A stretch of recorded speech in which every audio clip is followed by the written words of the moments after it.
The 108th time Ryan abandoned me. I stumbled upon a social media post from his childhood friend. Brother is the best. Even in a heavy rainstorm, he rushed back to celebrate my birthday. Only those who are favored are truly the happiest. The post was accompanied by a picture. And in the picture, the man was none other than my husband, Ryan. He was gently covering Sarah's eyes, with a beautifully decorated cake in front of them. In the past, I would have immediately called him, demanding an explanation. But now, I'm tired. I just calmly replied, "May you and your B*TCH be together forever." Chapter 1. I sat alone on the windowsill of the hotel, staring out at the rain, my vision long blurred. Even now, I can't believe that my husband would leave me once again for his childhood friend. I still remember that summer when a torrential rainstorm hit the entire city. I was trapped in the suburbs, and he drove for over 10 hours, braving the dangers to find me. Back then, I felt sorry for him and scolded him for being reckless, but he just pulled me into his arms, relieved. "Chloe, I can't lose you." Yet now, he abandons me over and over again for another woman. At that moment, the phone rang. It was Ryan. He sounded frustrated. "You know Sarah has depression, and yet you made such a comment to provoke her. Chloe, when did you become so cruel?"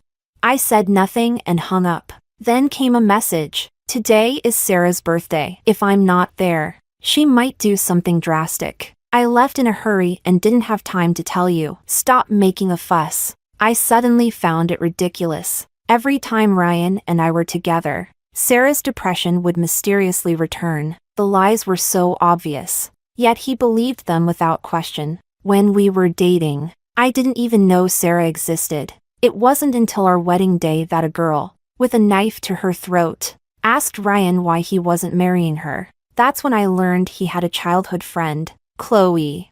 I only see her as a sister. Believe me, I believed him, so I tolerated everything.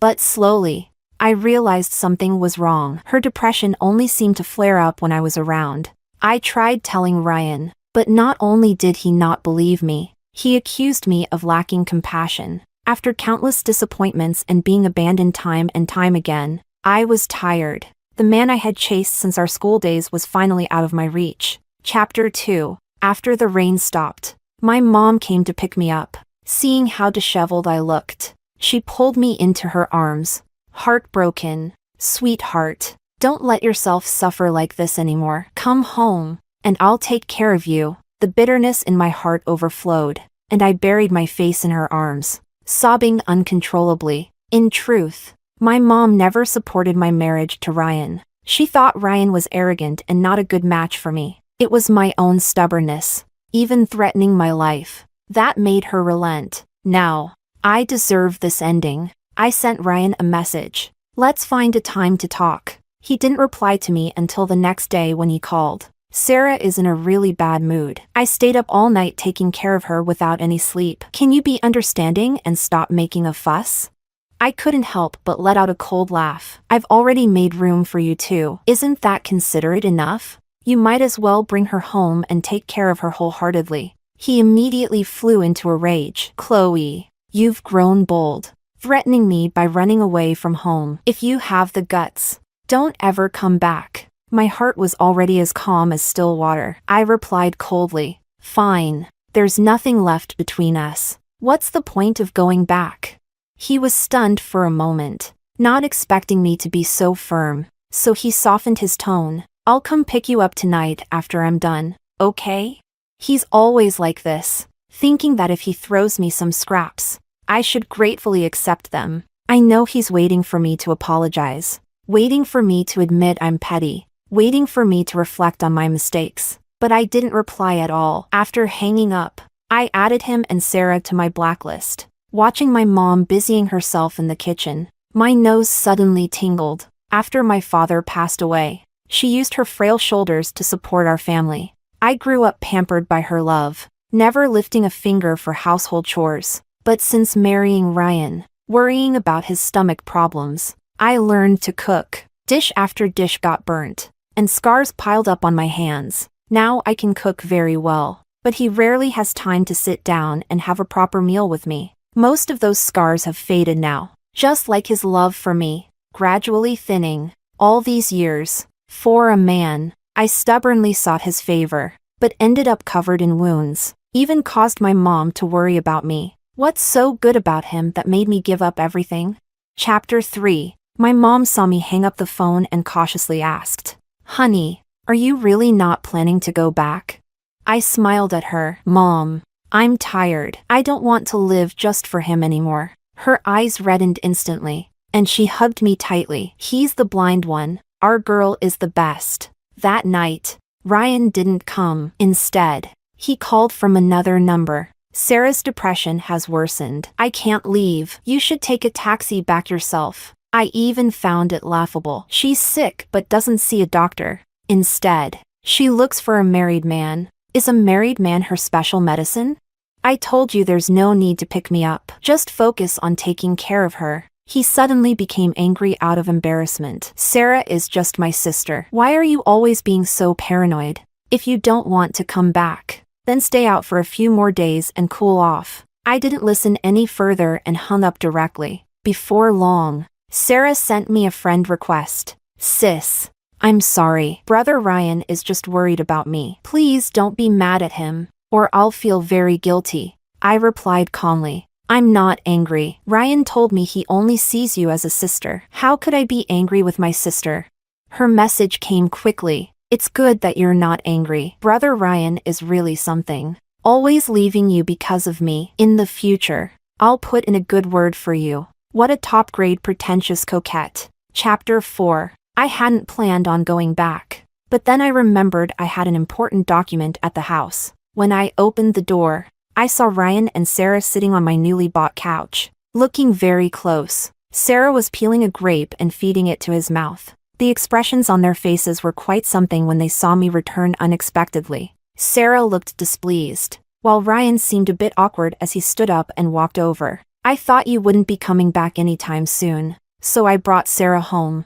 I casually walked past him without a second glance. "No problem. This will be your marital home from now on." Ryan's face darkened. "Chloe, stop being so sarcastic the moment you walk in. Sarah is sick, and you're still provoking her. How can you be so cold-blooded?" I suddenly smiled. "You don't want me to provoke her? That's easy. Let's get a divorce." He immediately flew into a rage, grabbing my arm. "There's a limit to how far you can go. First, you threatened me by leaving, and now you're using divorce as leverage? I've clearly spoiled you too much." On the couch, Sarah bit her lip, her eyes rimmed with red. "Sister Chloe, you've misunderstood Brother Ryan. He's just worried about me. If it bothers you so much, I'll just die." Saying this, she grabbed the fruit knife from the table and pressed it against her wrist. Ryan completely panicked, letting go of me as he rushed to take the knife from Sarah's hand. "Sarah, don't be impulsive. It's her fault. No one's blaming you. Please put the knife down." I couldn't care less about their melodramatic scene and turned to my bedroom to pack my things. When I came back out, Sarah was leaning against Ryan's chest, flashing me a provocative smile. Seeing the suitcase in my hand, Ryan let go of Sarah and grabbed my wrist. "Don't think you can just walk away. Apologize to Sarah right now." He was strong, and I couldn't break free, so I just glared at him coldly. "She's threatened to kill herself so many times. If she had the guts, she'd have done it by now. I could have had a feast already." Ryan looked at me, disappointed. "Chloe, this is a matter of life and death. Yet all you can do is be jealous. How did you become so cruel?"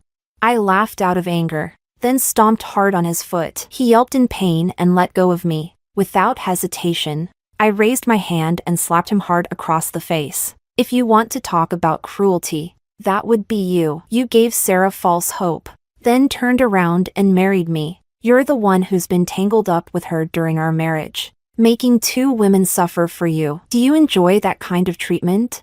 Sorry, but I'm done playing along." I put all my strength into that slap, and his face immediately swelled and reddened. Sarah, full of concern, gently stroked Ryan's face, her voice laced with anger. "Chloe, what gives you the right to hit him? Do you even know how hard Ryan's been working lately? Taking care of me and still having to deal with your emotions?"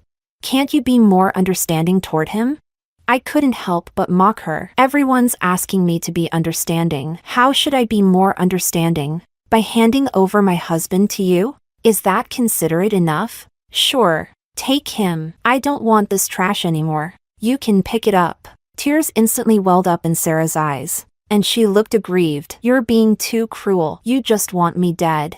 I didn't bother arguing with her any further. I grabbed my suitcase and walked out the door. Chapter 5. After that day, Ryan didn't come looking for me. He probably thought I'd throw a little tantrum like before and come back after a few days. After all, throughout our marriage, every time we fought, I was the one who apologizes first. That was until I sent him the divorce papers. Ryan called me, furious. You're being ridiculous. Do you really think I won't divorce you? Aren't you afraid of that? I couldn't help but sneer. Afraid of what? Afraid I'll never find another piece of trash like you? He cursed under his breath, his voice growing colder. Chloe, you're really pushing your luck now. You've cursed me, slapped me, and now what more do you want? All these years, I've given you everything, food, clothes, you still want more? I couldn't help but laugh coldly. I only want one thing, divorce. Can you give me that? In his eyes, I was nothing but someone he provided for, someone useless without him. But he forgot that when he first started his business, he had nothing. It was me who asked my friends to lend him money bit by bit. It was me who accompanied him to every social event, swallowing drink after drink, trading my health for his future.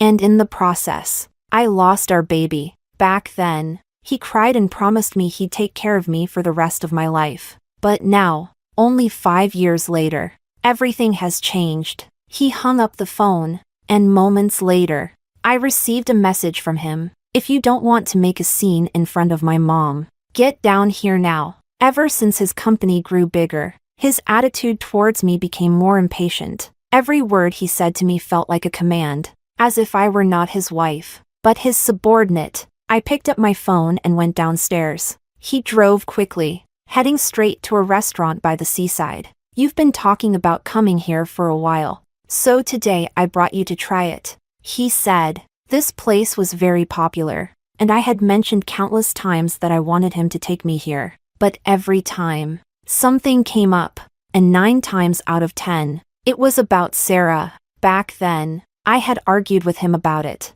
but all he said was, calm down, before slamming the door and leaving. In fact, I had already been to this restaurant myself before. It wasn't as good as I imagined. Much like my marriage with Ryan, bland and flavorless. As soon as we sat down, his phone started ringing. He glanced at it but didn't pick up. It rang again and again, and his expression became more anxious. He grabbed his phone and walked out. Soon, he came back, with a hint of apology on his face. Sarah's mood is unstable again. I'll be right back. Just wait for me here. I said nothing. He grabbed his coat from the back of the chair and hurried off. He thought that by merely bringing me here for a meal, he could smooth things over. After all, 4 years, his way of placating me had always been the same, and it always worked. But the truth is, I wasn't easy to appease. I just loved him. But this time, I didn't want to love him anymore. Loving him was too exhausting.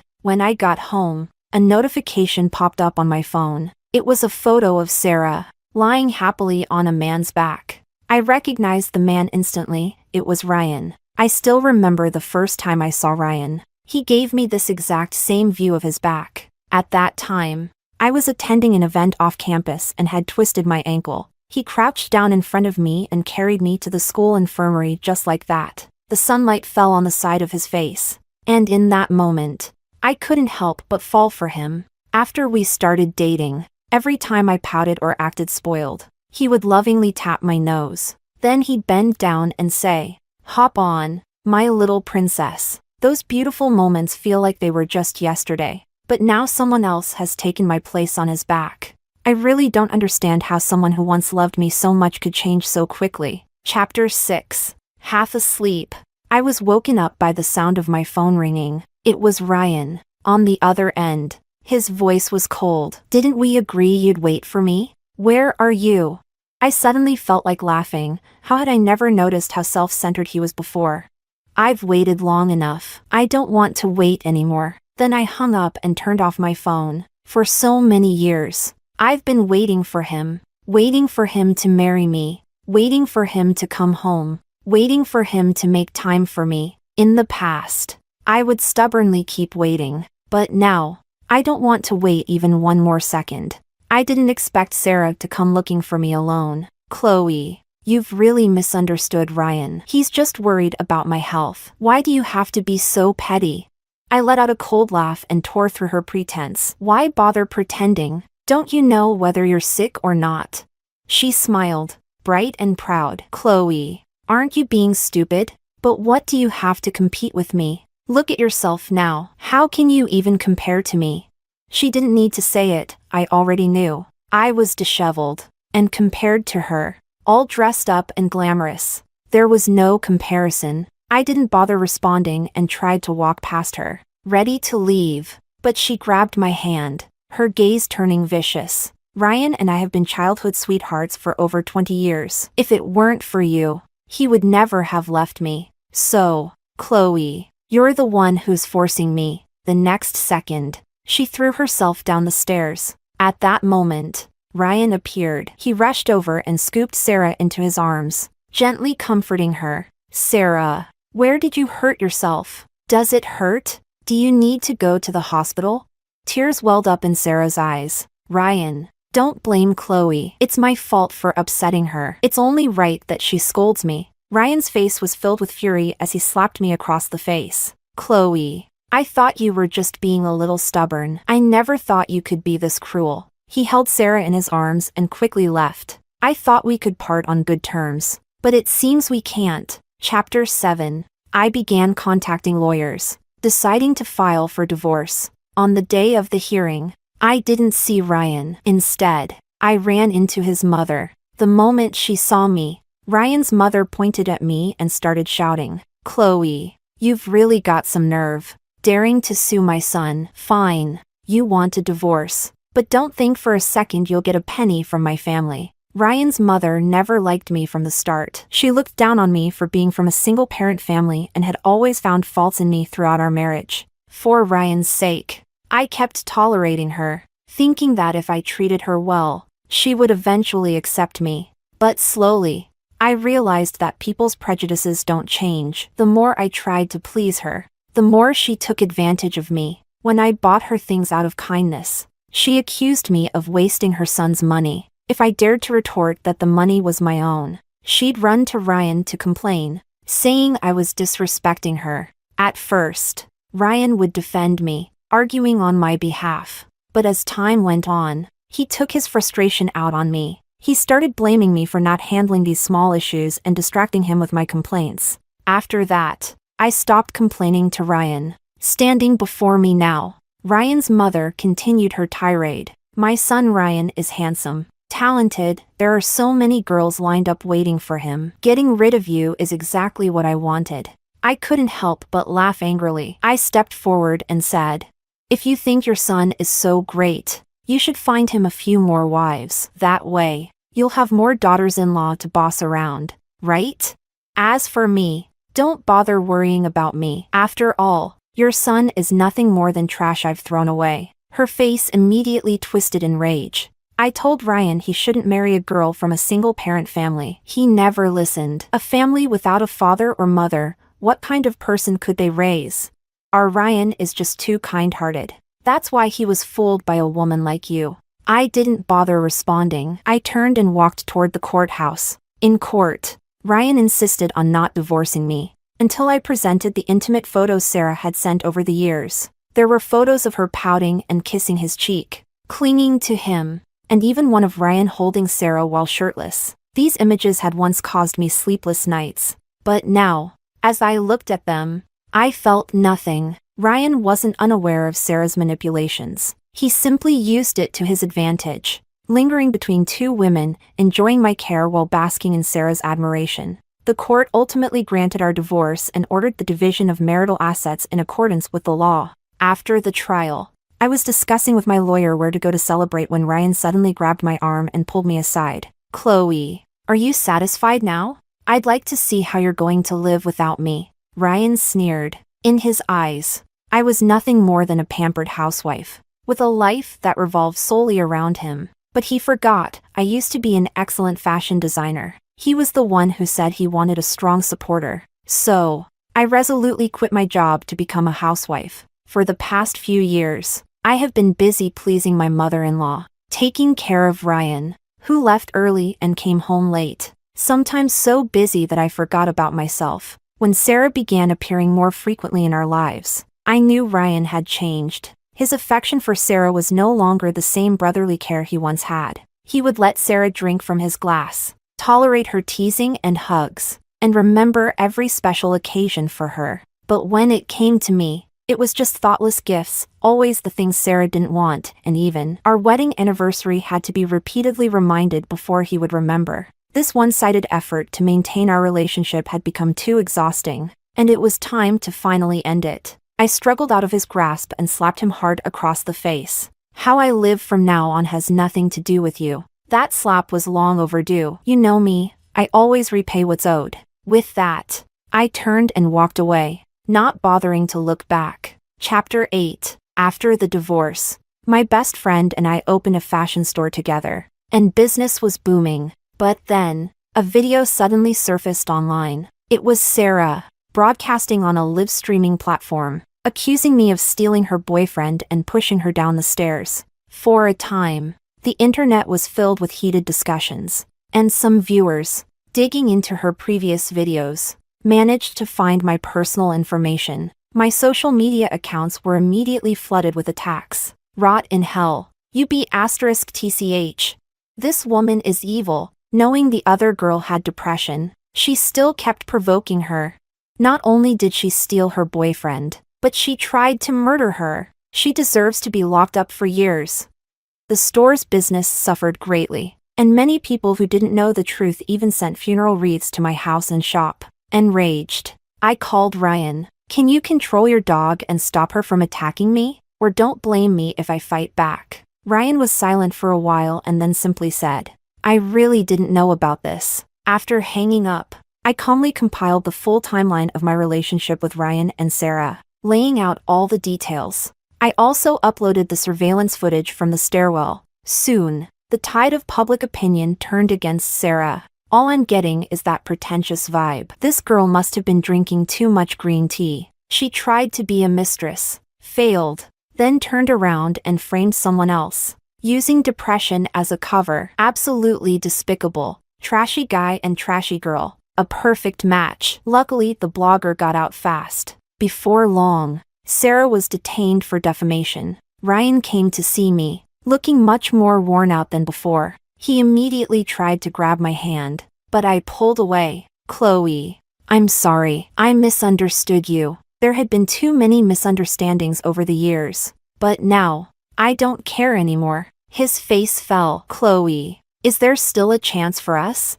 I shook my head. Chapter 9. After leaving Ryan, I found that the nightmares that once plagued me no longer returned. I no longer had to worry about whether he had eaten or if his stomach was bothering him. I no longer had to anxiously stare at my phone, waiting for a response. I no longer had to question who he was with or if I still had a place in his heart. I focused all my time on my work, and the store's business steadily improved. The next time I saw Ryan was at my best friend's wedding. I was busy greeting guests when he suddenly showed up. The way he looked at me held a hint of admiration. Chloe, you look beautiful today. Now, I could face him with calmness and just smiled, nodding. Thank you. On the stage, the groom knelt on one knee, and the bride's face was filled with happiness. For a moment, it reminded me of how Ryan and I used to be. Back then, he had looked at me the same way. Full of love, he had loudly proclaimed to everyone, Chloe, Ryan, will love you for the rest of my life. When did it all start to change? Was it when I went to his office and saw the impatience on his face? Was it the countless nights I waited for him without a single message? Was it the times Sarah provoked me again and again, and he turned a blind eye, despite knowing the truth?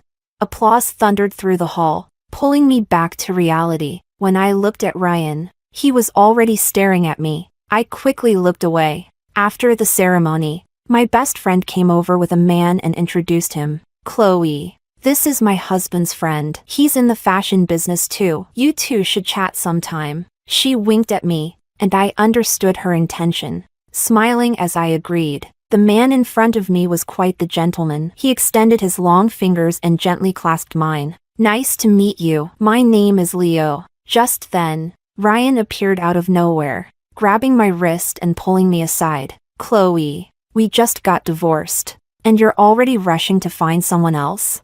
I yanked my hand out of his grasp, deliberately putting distance between us. We're divorced now. Even if I went to get married today, you'd have no right to interfere. He stepped forward and pulled me into his arms. Chloe, I know I was wrong. The moment I saw him holding your hand, I went crazy. I finally realized how much pain you've been in all these years. Chloe, please give me another chance. I struggled hard, but the tighter he held me, my nails scratched long marks down his face. Ryan, you make me sick. His arms suddenly dropped, and his eyes were filled with sadness. Chloe, how did we end up like this? We used to be so in love. For the first time, this once composed and self-assured man lost control. He crouched down on the ground and began to sob. I found it incredibly ironic. I used to go out of my way to please him, and he couldn't have cared less, treating me like I was worthless. Now that I no longer love him, he's clinging to me. Ryan, delayed affection is worth less than grass. Leaving him with those words, I didn't look back as I walked away. Chapter 10. Leo asked me out a few more times, but I turned him down each time. My best friend said I was like someone who had been bitten by a snake, forever scared of ropes. I smiled. She wasn't wrong. The damage Ryan had done to me was too great. The sweetness of love could very easily turn into the pain of marriage. I was too afraid to take that gamble again and didn't want to. Perhaps one day, there will be someone who can make me let go of everything and open my heart to love again. I'm waiting for that day to come. The end.